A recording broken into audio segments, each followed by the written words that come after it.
యం బ్రహ్మ వేదాంతవిదో వదంతి పరం ప్రధానం పురుషం వరేణ్యం విశ్వోద్గతే కారణమీశ్వరం వా తస్మై నమో విఘ్న వినాయకాయ. కూజంతం రామ రామేతి మధురం మధురాక్షరం ఆరుహ్య కవితాశాఖాం వందే వాల్మీకి కోకిలం. నారాయణ సమారంభాం వ్యాసశంకరమధ్యమాం అస్మదాచార్యపర్యంతాం వందే గురుపరంపరాం. తమస్మిన్ కార్యనిర్యోగే ప్రమాణం హరిసత్తమా హనుమన్ యత్నమాస్థాయ దుఃఖక్షయకరో భవ. గోష్పదీకృతవారాసిం మశకీకృతరాక్షసం రామాయణ మహామాలారత్నం వందే అనిలాత్మజం. రామాయ రామభద్రాయ రామచంద్రాయ వేధసే రఘునాథాయ నాథాయ సీతాయా పతయే నమః. సివిఆర్ ఓం ఛానల్ ప్రేక్షక మహాశయులకు నమస్కారం. హనుమ అంతరంగాన్ని తెలుసుకుంటున్నాం. హనుమ ప్రమదావనం విధ్వంసం తర్వాత ఆ చైత్య ప్రసాదాన్ని బద్దలుగొట్టి కుప్ప కూల్చేస్తాడు. 80,000 మంది సైనికులని రాక్షస వీరులని హతమారుస్తాడు. రావణాసుడు పంపిస్తాడు. పంపినటువంటి 80,000 మంది సైనికుల్ని రాక్షస వీరుల్ని చంపేస్తాడు. తర్వాత జంబుమాలిని చంపుతాడు. జంబుమాలిని అనే మహావీరుని చంపుతాడు. మళ్ళీ 7 మంది సచివులని మంత్రులను చంపేస్తాడు. మంత్రి కుమారులని 7 మంది మంత్రి కుమారులను చంపుతాడు. అట్లాగే 5 మంది సేనాధిపతులను చంపేస్తాడు. అక్షయ కుమారుణ్ణి కూడా తుదముట్టిస్తాడు. ఆ సందర్భంలో రావణాసురుడు మహాబల పరాక్రమశాలి అయినటువంటి ఇంద్రజిత్తునే యుద్ధానికి సన్నద్ధం చేస్తాడు. ఇంద్రజిత్తు సామాన్యుడు కాడు. అసలు ఆయన పేరులోనే ఇంద్రజిత్, ఇంద్రుడినే జయించినవాడు, ఇంద్రుడిని గడగడలాడించినటువంటి మహనీయుడు, మహావీరుడు. అన్నిట్లోనూ రావణాసునితో సమానమైనటువంటి బలపరాక్రమాల్లో రావణాసురుడంతటి వాడు. అతనికి ధైర్యం చెప్తాడు. ఇంతకాలం రావణాసురుడు హనుమ పట్ల ఉన్నటువంటి ఉదాసీన భావం పక్కకు పెట్టేసి ఎన్నో జాగ్రత్తలు చెప్తాడు ఆ ఇంద్రజిత్తుకు. కుమార, ఇతను సామాన్యమైన వీరుడు కాదు, అసామాన్యమైన అనితర సాధ్యమైనటువంటి బలపరాక్రమాలు కలిగినటువంటి వాడు ఈ హనుమంతుడు, ఈ కోతి, ఈ వానరుడు, ఈ వానర వీరుడు.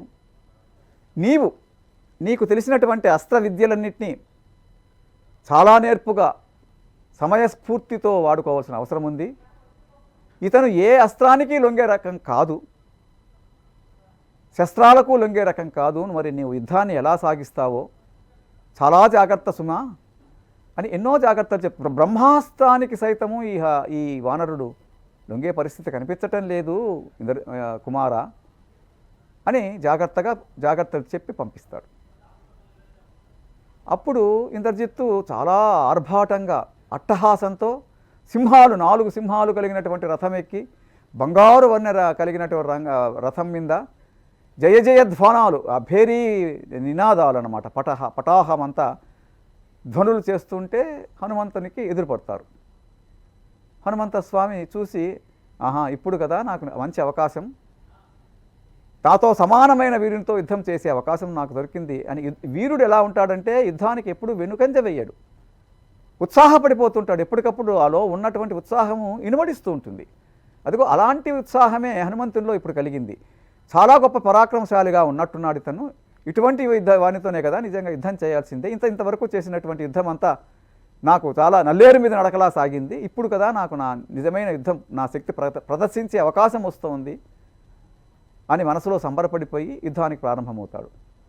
ఎదుటిన్న శత్రువు సామాన్యుడు కాదు, అనేక అస్త్రాలు ప్రయోగం చేస్తున్నాడు. ఏ అస్త్రానికి చిక్కడు. ఉన్న పలంగా ఆకాశానికి లంఘిస్తాడు, పర్వతాకారం ధరిస్తాడు, మళ్ళీ కుంచుకుంటాడు, ఆకారాన్ని తగ్గించుకుంటాడు. ఇలా గాలిలో యుద్ధం చేస్తున్నాడు. ఎక్కడ ఏ అస్త్రానికి చిక్కకుండా. అయితే కొన్ని బాణాలు ఆయన శరీరం తాకిన తర్వాత రక్తసిక్తమైపోయిన సందర్భం ఉంది, కనపడుతుంది. అయితే వాటికి చెల్లించడు కదా, అవన్నీ ఆయనకు ఒక లెక్క కాదు. చీమ కుట్టినట్టు కూడా లేదు ఆంజనేయ స్వామికి. వజ్రాంగుడు కదా ఆయన, కారణజన్ముడు, సాక్షాత్తు వాయుదేవుని పుత్రుడు, ఎన్నో వరాలు పొందినటువంటి వాడు.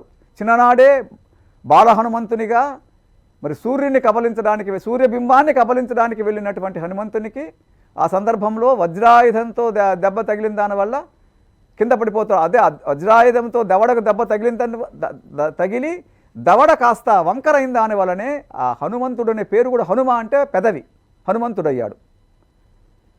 అప్పుడు ఆయనకు అనేక వరాలు ఉన్నాయి. అందరూ బ్రహ్మదేవుని ఆజ్ఞ మేరకు ఇంద్రుడు వరం ఇస్తాడు. పరమేశ్వరుడు సాక్షాత్ పాశు పదార్థం కూడా నిన్నేం చేయలేదంటాడు. యముడు ఇస్తాడు, నా పాశం నిన్నేం చేయలేదు. ఆ విధంగా ఏ అస్త్రశస్త్రాలకు వధ్యుడు కానటువంటి వరం, అవధ్యుడు అంటే చంపడానికి వీలు కానటువంటి వాడు, అది ఈ అభధ్యుడు కాబట్టి ఏమీ చేయలేకుండా ఉన్నాడు. ఎంత వేగం చూపిస్తున్నాడంటే, ఆకాశంలో ఎంత లాఘవం చూపిస్తున్నాడంటే, అమ్ముల మధ్య పోరాడినట్లు ఆకాశమున చిత్ర విచిత్ర విన్యాసములతో, అమ్ముల మధ్య అంటే బాణాలు వెంటనే వస్తున్న బాణాలు ఒకదాని మధ్య ఒక బాణం మరొక దానం మధ్య దూరడం సాధ్యమా ఎవరికైనా? కేవలం గాలి దూరగలదు ఒక బాణానికి ఇంకొక బాణం. అంత వేగంగా, అంత లాఘవంగా, అంత నేర్పుగా, అంత నైపుణ్యంగా అనిలము ఆ గాలియే బాణాల మధ్య ఇలా విన్యాసాలు చేస్తూ దూరిపోతుందా, తప్పించుకుంటూ బాణహతిని అన్నట్టుగా అనిలం అమ్ముల మధ్య పోరాడినాడు మహనీయుడు. అంత తేజస్వి, అంత పరాక్రమశాలి. అప్పుడు చూస్తున్నాడు మరి ఇంద్రజిత్తు, ఇతని వేగాను నేనేం చేయలేకపోతున్నా, ఇతని పరాక్రమాన్ని నేనేం చేయలేకపోతున్నా. యుద్ధం చేసి ఇతనిని జయించడం అనేది సాధ్యమయ్యే పని కాదు. ఇతని యుద్ధం చేసి బంధించడం కూడా సాధ్యం కాదు. యుద్ధంలో ఇతన్ని జయించడం కానీ సంహరించడం కానీ సాధ్యం కాదు. ఒకే ఒక మార్గం ఉంది, ఇతన్ని బంధించడం ఒక్కటే ఒక మార్గము. ఆ బంధించడానికి ప్రయత్నం చేసే ఆ క్రమంలో ఇంద్రజిత్తు సాక్షాత్తు బ్రహ్మాస్త్రాన్నే ప్రయోగిస్తాడు. అయితే బ్రహ్మాస్త్రం అయితేనేమి, సాక్షాత్తు బ్రహ్మదేవుడే చిన్ననాడే వరం ఇచ్చాడు, నా బ్రహ్మాస్త్రం కూడా నిన్ను ఏమీ చేయలేదు అని చెప్పున్నాడు. ఆ సంగతి హనుమంత స్వామికి జాంబవంతుని ద్వారా తెలుసుకున్నాడు కదా. ఆయన బలపరాక్రమాలు ఆయన గురించి ఆయనే తెలుసుకుంటాడు. ఆయన చెప్తే కానీ తెలియని సందర్భం మునుల శాపం వల్ల కొంతకాలం సముద్రపు బొడ్డు వరకు ఆయన మౌనంగా నిశ్శబ్దంగా, మరి ఎలాంటి సహాయం చేయకుండా సుగ్రీవునికి, అంటే వారిని వధించగలిగిన శక్తి ఉన్నా కూడా ఏం చేయడు. అట్లా ఆ విధంగా బ్రహ్మాస్త్రం కూడా ఏమి చేయలేని పరిస్థితిలో ఉన్నటువంటి హనుమంతుని మీద బ్రహ్మాస్త్రం పడితే హనుమంత స్వామి గ్రహిస్తాడు. బ్రహ్మాస్త్రానికి కిందికి జరుగుతూ కింద పడిపోతాడు. తెలుసుకుంటాడు, ఇది బ్రహ్మాస్త్రము, నాకు బ్రహ్మాస్త్రం నన్ను పట్టింది అనే సంగతి తెలుసుకొని బ్రహ్మదేవునికి నమస్కారం చేస్తాడు. అయితే నన్నేం చేయలేదనే సంగతి కూడా తెలిసి, కానీ ఒక యుద్ధ నీతి, ఒక యుద్ధ మర్యాద కింద బ్రహ్మదేవుడు పితామహుడు కదా, మహానుభావుడు, ఆయన ద్వారా కదా తనకి ఇన్ని వరాలు వచ్చిందేది. దేవతలందరూ ఇచ్చిన వరాలన్నీ బ్రహ్మదేవుడి ఆజ్ఞ వల్లనే కదా అనే ఒక గురుభావంతో బ్రహ్మదేవుణ్ణి గౌరవిద్దామని అలాగే మరి నిశ్చేష్టుడై ఉండిపోతాడు. అందరూ అప్పుడు రాక్షసులు హాహాకారాలు చేసేసి చిక్కిపడ్డాడు, బంధించుడై పడిపోయినాడు హనుమంతుడు అని పరిగెత్తుకుంటూ వాళ్ళు వస్తున్నారు. ఒకవైపు ఇంద్రజిత్తు కూడా తెలిసిపోతుంది. ఇంద్రజిత్తుకు తెలిసి ఇతను బందీ అయినాడు బ్రహ్మాస్త్రానికి, ఇతని బ్రహ్మాస్త్రానికి బందీ అయినాడు, ఇతన్ని పట్టుకోవాలి, ఇప్పుడు మనం తీసుకెళ్ళాలి అని అనుకుంటున్నంతలోనే ఈ అతి ఉత్సాహం అంటారు కదా, ఈ రాక్షస వీరులందరూ పరుగున వచ్చేసి ఆ కింద పడినాడు. ఆయన కేవలం బ్రహ్మాస్త్రాన్ని, బ్రహ్మను గౌరవిద్దామని నిశ్చేష్టుగా ఉన్నాడే కానీ బయటికి రాగలడు. కానీ ఆయన వ్యూహకర్త కదా, గొప్ప వ్యూహకర్త. అందుకనే మనము హనుమ అంతరంగానే ఒక ప్రత్యేక కార్యక్రమం పెట్టుకున్నాం. ఆయన అంతరంగంలో ఉన్నటువంటి ఆలోచనలు ఎవరికి అర్థం కావు. ఒక్కొక్కసారి ఇప్పుడు ఉన్నటువంటి ఆలోచన నిజంగా కూడా దిగ్భ్రాంతిని కలిగిస్తుంది మనకి. ఎందుకు పట్టుబడుతున్నాడు ఇప్పుడు అంటే, గత రాత్రి ఆయన చూసినటువంటి ప్రాంతాలు నిశిరాత్రిలో చూశాడు, ఇప్పుడు పట్టుబడితే ఇంకా బాగా చూడొచ్చు అనే ఒకానొక వ్యూహం ఉంది ఆయన మనసులో. అయితే ఈలోగా ఈ రాక్షసులందరూ వచ్చేసి అతి ఉత్సాహంతో మామూలు తాళ్ళు, ఈ వల్కలాలు, మరి ఇటువంటి ఇవన్నీ ఉంటాయి కదా, జమ్మి నార, ఇటువంటి వాటితో వల్కలాలతో మామూలుగా కట్టేసినట్టుగా, ఒక వ్యక్తిని కట్టివేసినట్టుగా మామూలు తాళ్లతో కట్టేస్తారు. ఇంద్రజిత్ తల పట్టుకుంటాడు, అయ్యో ఎంత పని జరిగిపోయింది అని అతను నిరాశ నిస్పృహకు లోనైపోయి కుప్పకూలినంత పని అవుతుంది, ఎంత పని చేశారు వీళ్ళు అత్యుత్సాహంగా అని రాక్షసుల మీద మనసులోనే మండిపడతాడు. అది బయటికి చెప్పాడు. హనుమంతునికి కూడా తెలిసిపోయింది, హనుమంతుని స్వామికి. అక్కడ ఉన్న రహస్యం ఏమిటంటే, బ్రహ్మాస్త్రం అనేది తన ప్రభావాన్ని చూపించాలంటే ఇతర సాధనాలు ఒకవేళ ప్రయోగించబడినట్లయితే బ్రహ్మాస్త్రం తన అస్త్రాన్ని తన ప్రభావాన్ని కోల్పోతుంది. అదిగో ఆ విధంగా మామూలు తాళతో ఇదివరకే బంధితుడైనటువంటి ఒక కపివరుణ్ణి మామూలు తాళతో బంధించిన దానివల్ల బ్రహ్మాస్త్రం పనిచేయకుండా అయిపోయింది. బ్రహ్మాస్త్రం తన ప్రభావాన్ని విరమించుకుంది. హనుమంత స్వామికి తెలిసింది అప్పుడైనా బయటికి రావచ్చు, ఆయన రాలే, తాళ్ల మధ్యనే ఉండిపోయినాడు. రాక్షసులు ఏమనుకుంటున్నారు, మేము కట్టేశాం ఇంకా బయటికి రాలేలే అనుకుంటున్నారు. కానీ ఇంద్రజిత్తుకు తెలుసు బ్రహ్మాస్త్రం విడివడిపోయింది, హనుమంతుని ఇప్పుడు బ్రహ్మాస్త్రం పనిచేయటం లేదు అని తెలుసుకుంటాడు. సరే అప్పుడు అలా బంధీని చేసినటువంటి హనుమంతుణ్ణి, ఆంజనేయ స్వామిని ఆ సేవకులందరూ ఈడ్చుకుంటూ నెట్టుకుంటూ గెంటుకుంటూ దుర్భాషలాడుతూ తీసుకెళ్ళి ఆ సభా ప్రాంగణంలో ప్రవేశపెడుతున్నారు అన్నమాట. అట్టుల బంధితుండవయి ఆ కింకరులు తిట్టుచూ కొట్టుకు తీసుకొస్తున్నారు అనమాట. వాడిని ఆ బాధలన్నింటినీ భరిస్తున్నాడు. గుట్టు గ్రహించనిలిచి శత్రువుని కోటలో పాదం పెట్టాలనుకుంటున్నాడు. కాబట్టి ఆ గుట్టు కోసము ఆ బాధ భరిస్తున్నాడు మహానుభావుడు. వాళ్ళు తిట్టను భరిస్తున్నాడు, తిరగబట్టడం లేదు, కొట్టడం లేదు, ఎవరిని మౌనం ప్రార్థిస్తున్నాడు, నిశ్శబ్దంగా ఉన్నాడు. అవన్నీ అప్రతిహత కార్యదీక్షగొని బాడబమున్ భరించినావు, ఏ స్థితినైనన్ సహించు రవితేజము నైజము నీకు మారుతి. సూర్యుడు గ్రహణం పడుతుందన్నమాట. ఆ గ్రహణం అప్పుడు కూడా ఆ స్థితిని భరిస్తాడు కొంతకాలం, కొంత తడువు. అలాగా రవితేజము నైజము నీకు మారుతి, సూర్యుడు లాగా గ్రహణం పట్టినట్టుగా ఉన్న సూర్యుడిలాగా కొంతకాలం అణిగి ఉంటాడు. ఏ పరిస్థితుల్లోనైనా కూడా అప్రతిహత ఒక కార్యదీక్ష ఉంది ఆయన ముందర. ఎటువంటి కార్యదీక్ష? విశ్వహితమైనటువంటి లోక ప్రయోజనకారి అయినటువంటి ఒక వ్రతం, ఒక దీక్ష ఉంది. రాముడు రావాలి, రావణాసుని సంహరించాలి, లోకకంటకుడు అయినటువంటి రావణాసుడు అంతం కావాలి కదా. అందువల్ల ఆయన ఆ బాడభవం అంటే ఒక బడబాణల లాంటి ఆ బాధను వాళ్ళు తిడుతున్నారు, గెంటుతున్నారు, రకరకాల దుర్భాషలు వాటినన్నింటినీ సహించి కట్టెదుటన్ మహాబలుని కైకసిపుత్రుని గంతవే ప్రభు కొట్టుకుంటూ తీసుకొస్తే కట్టెదుటగా ఆయన ఆ గుట్టు తెలుసుకోవాలని శత్రు కోటలో పాదము పెట్టడానికి అన్నట్టుగా సహించి ఆ బాధను అప్పుడు అహో తేజం, అహో ధైర్యం, అహో సత్వం, అహో ద్యుతి అంటాడు. రావణాసుని చూసి భయంకరాకారుడుగా ఉంటాడు రావణాసుడు. శత్రువునా కూడా చూసి ప్రశంసించే హృదయ సంస్కారం ఉంది. అహో తేజం, అహో బలం, అబ్బా ఎంత గొప్ప బలం, ఎంత బలము, ఎంత తేజస్సు, ఎంత ద్యుతి, ఎంత సత్వము అని లోపలే ప్రశంసించుకుంటూ ఉన్నాడు అనమాట ఆ రావణాసుని చూసి.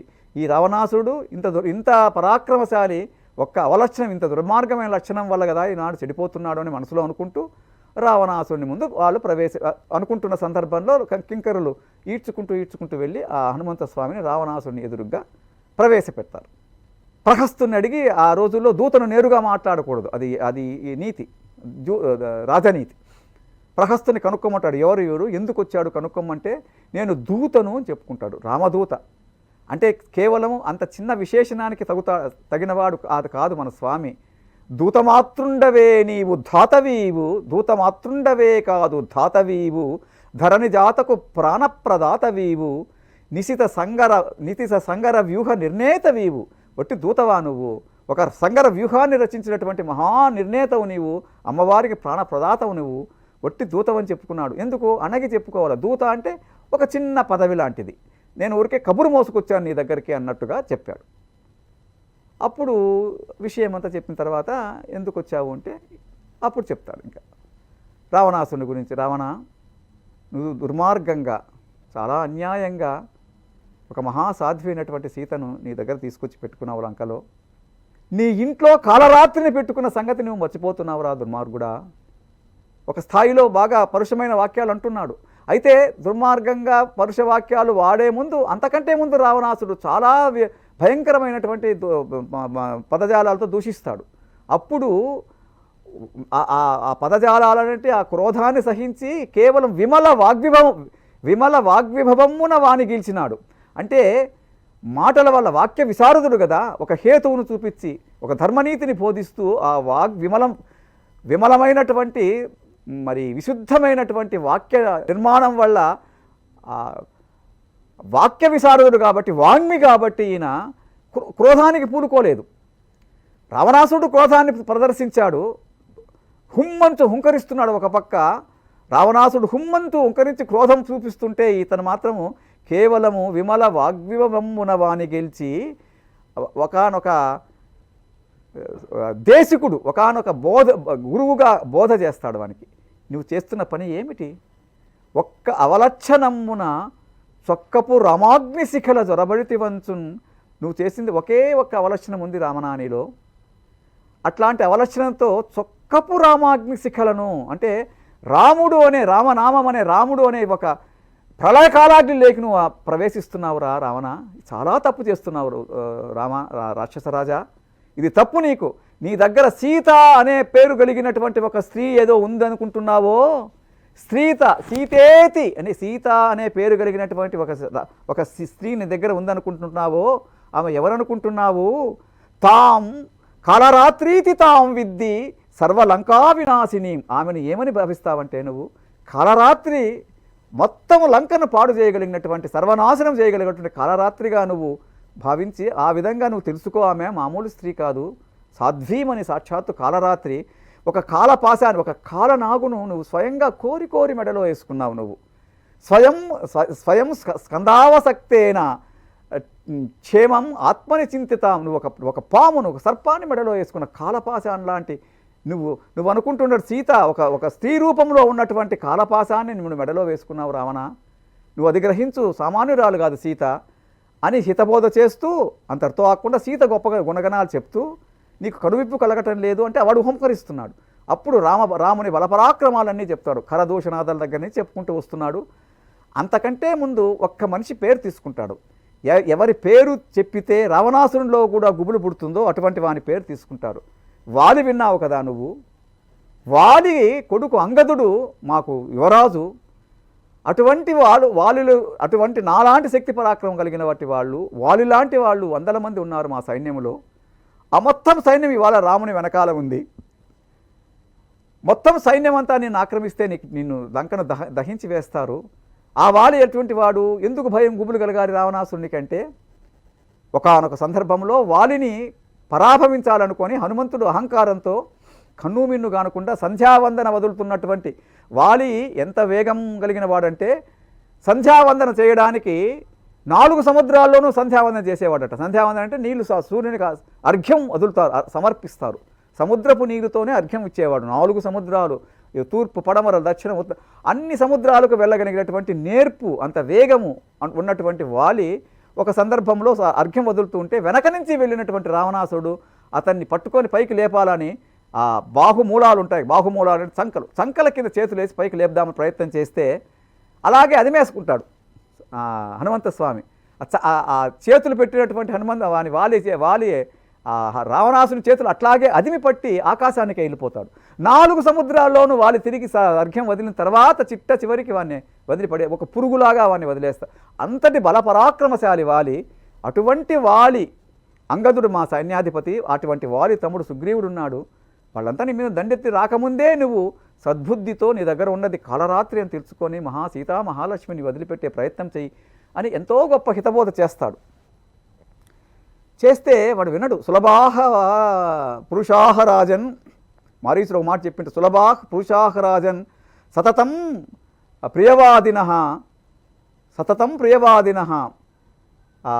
ఎప్పుడూ మంచిగా అంటే ప్రియంగా మాట్లాడే వాళ్ళు లోకంలో ఎక్కడా కనపడుతుంటారు. కానీ అప్రియస్య పథ్యస్య వక్తా శ్రోతాచ దుర్లభ. ఎవరైతే అప్రియమైన మాట చెప్తారో అంటే హితవు పలకడంలో నీకు నచ్చదు, నీకు నచ్చని మాట చెప్పే సందర్భాలు అసలు వక్తా ఉండడు, శ్రోత ఉండడు అని ఒకసారి మారీచి చెప్పింటాడు. ఆ విధంగా ఎప్పుడూ నిన్ను మెప్పించడానికి, నీ మెప్పు పొందడానికి ప్రియం మాట్లాడే వాళ్ళే చాలామంది లోకంలో ఉంటారు. కానీ నీకు అప్రియమైనా కూడా నీకు హితమయ్యే మాట చెప్పేవాళ్ళు తక్కువ ఉంటారు అనే విషయాన్ని కూడా అప్పుడు విభీషణ ద్వారా కూడా గ్రహిస్తాడు. సాక్షాత్ మన హనుమంత స్వామి కూడా చెప్తూ పోతున్నాడు. అయితే చిందులు తొక్కుతున్నాడు రావణాసురుడు. ఈ దూత కాదు వీడు, అహంకరిస్తున్నాడు, నన్నే చంపుతానంటున్నాడు. ఏమంటున్నాడు? నీతో పాటి లంకను పెకలించిపోగలను, నీకు రథగజ తురగాలు ఇంత సైన్యం ఉంది, నీకు ఇంత బలముంది, నీ నగరము యొక్క మొత్తం దాని యొక్క రక్షణ వలయం ఏదైతే ఉందో ఆ రక్షణ వలయాన్ని ఛిద్రం ఛేదించగలం మేమంతా వచ్చి, నిన్ను తుటిలో పట్టుకోగలము, నీ ఇంత రామచంద్రమూర్తి యొక్క బాణాలకు నువ్వు తట్టుకోలేవు రావణ అని చెప్తున్నప్పుడు చాలా చిందులు తక్కి కోపోద్రిక్తుడైపోతాడు రావణాసురుడు. కోపోద్రిక్తుడైపోయి ఇతను చంపేసేయండి అంటాడు. చంపండి, ఇతను దూతను కాదు, ఇతను వీడిని చంపండి, హతమార్చండి అని చెప్తాడు. అప్పుడు విభీషణుడు తమ్ముడు విభీషణుడు రంగప్రవేశం చేసి చూస్తుంటారు, సభలో చూస్తుంటారు, అంతర్ముద్ర చూస్తున్నాడు.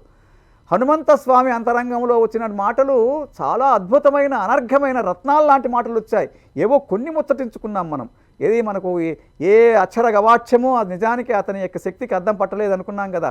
సముద్రాన్ని చిన్న మన ఉడిపోయిన అస్మి సాగరం అని కాళిదాస్ చెప్పుకున్నట్టు ఏదో చిన్న ప్రయత్నం సాధ్యం కాదు. ఆ ఎన్నో గొప్ప గొప్ప విషయాలు వాల్మీకి మహర్షి నోటిగుండా పలికిస్తాడు, హనుమంతుని నోటిగుండా. అటువంటివి విదాంవరుడు, అటువంటి వేదాంగ తత్వజ్ఞుడు అనమాట, శృతిసార సంతులిత తత్వ విశారదుడు అనమాట హనుమంత స్వామి. అవన్నీ వింటాడు. విని చివరికి చంపుతాను ప్రగల్భాలు పలికేపటికి, ప్రగల్భాలు కాదు వాస్తవం చెప్తాడు హనుమంత స్వామి, నిన్ను చంపడం మాకు అసాధ్యమైన పని కాదు అని. అప్పుడు కోపోద్రిక్తే అతను వీని చంపండి మొదట అంట. అప్పుడు విభీషణుడు అడ్డుకొని చంపడం తప్పదన్నా, మంచిది కాదు, దూతను చంపడం చాలా పాపం, దూతను చంపడం తప్పదు, యుద్ధనీతి కానే కాదు అని చాలా గట్టిగా వారిస్తే అప్పుడు ఆ మాటకు ఒప్పుకొని, కాకపోతే దూతకు కొంత పరాభవం చేయొచ్చు, దూత దేహానికి కొంత హాని కలిగించవచ్చు, కొంత గ్లాని కలిగించవచ్చు, అది మాత్రమే చేయమని హనుమంత ఈ రావణాసురునికి హితవు పలుకుతాడు విభీషణుడు. ఆ మాట నచ్చుతుంది. అప్పుడు మీరు ఏం చేస్తారంటే అని అక్కడ ఉన్నటువంటి వాళ్ళందరినీ పిలిచి సేవకుల్ని ముఖ్యమైన కొంతమందిని ఈ వానరానికి తోకకు వాలానికి నిప్పు పెట్టి మొత్తం లంకంతా ప్రదర్శనగా తిప్పండి అని ఒక ఆజ్ఞ వేస్తాడనమాట. అప్పుడు కూడా స్వామి అంతరంగం మౌనంగానే ఉంటాడు, ఏమాత్రం ఆయన విరుచుకుపట్టం లేదు. ఎందుకు విరుచుపట్టం లేదు? ఇది కూడా ఒక అవకాశం అన్నమాట.